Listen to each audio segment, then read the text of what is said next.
Bonjour tout le monde. Ici Pierre-Luc Lafrance de La France Communication. Une fois n'est pas coutume, cette semaine, je vous parle de football. En fait, j'ai surtout le goût de vous parler de l'effet Taylor Swift. Vous avez sans doute vu ça passer. Euh, la présence de Taylor Swift avec son idylle avec le joueur de Kansas City fait en sorte qu'il y a une attention démesurée sur la NFL qui est déjà, on s'entend, pas la plus petite ligue. C'est une des ligues là, qui a le plus de visibilité dans le monde et numéro un en Amérique du Nord. Malgré tout, l'effet Taylor Swift a fait en sorte qu'on a parlé plus, il y a eu plus d'audience, même que pour des matchs du Super Bowl.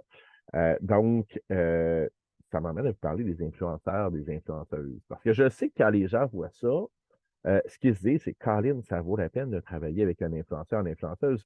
C'est du jamais vu, là. 24 millions de téléspectateurs pour un match de football qui ne faisait pas partie des séries. On n'avait jamais vu ça. Puis, bon, mentons-nous pas, là, les postes de télévision en ont profité. Toutes les réactions de Taylor Swift étaient montrées. La complicité avec la mère de Kelsey, là, son chum était montré. Bref, on a joué énormément là-dessus.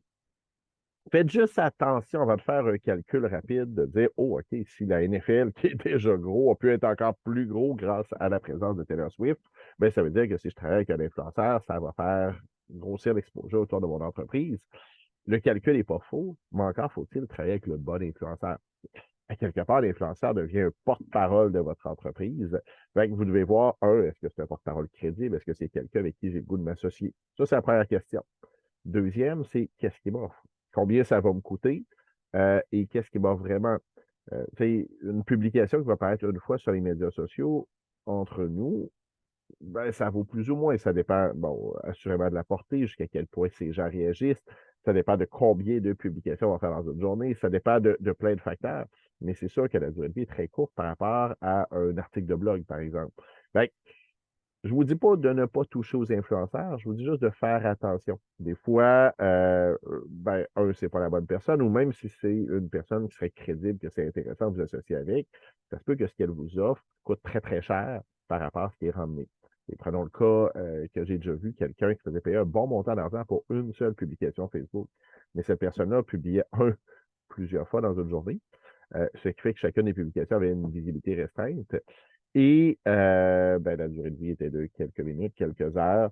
Donc, au final, ben, quelqu'un qui aurait pris le même budget qu'il a donné aurait fait de la pub pour booster ses choses, aurait eu des meilleurs résultats. Donc, faites attention, mais oui, ça peut être une possibilité. On vient de le voir là, à grande échelle avec le code Taylor Swift.